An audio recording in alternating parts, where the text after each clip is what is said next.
ما تيجي اقول لك فكرة بنناقش فيها ازاي. وتاني ازاي معانا هي ازاي تكلم حد في التليفون من خلال النقط التالية. يلا بينا. واحد، الاستئذان. لو اتصلت بحد وما ردش عليك ما تكررهاش الى الضرورة، قول 3 مرات بس. 2، التسليم.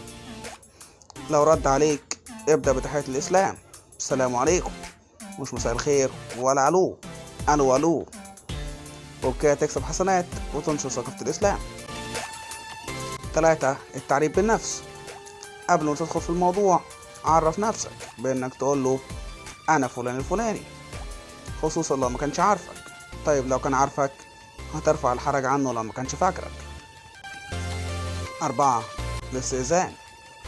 الاستئذان هنا مختلف عن الاستئذان اللي قبله، لأني بقصد بيه تسجيل مكالمات وفتح السبيكر.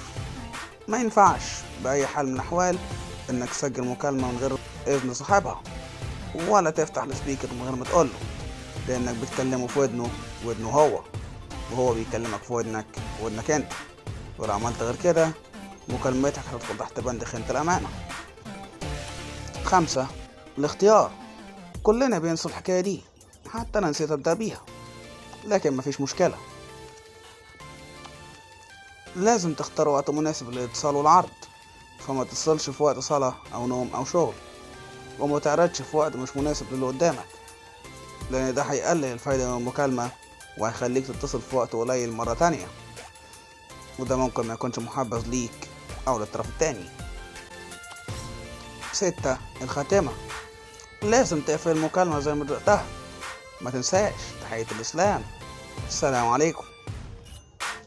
7، أخيرا أنا كمان هقولك السلام عليكم.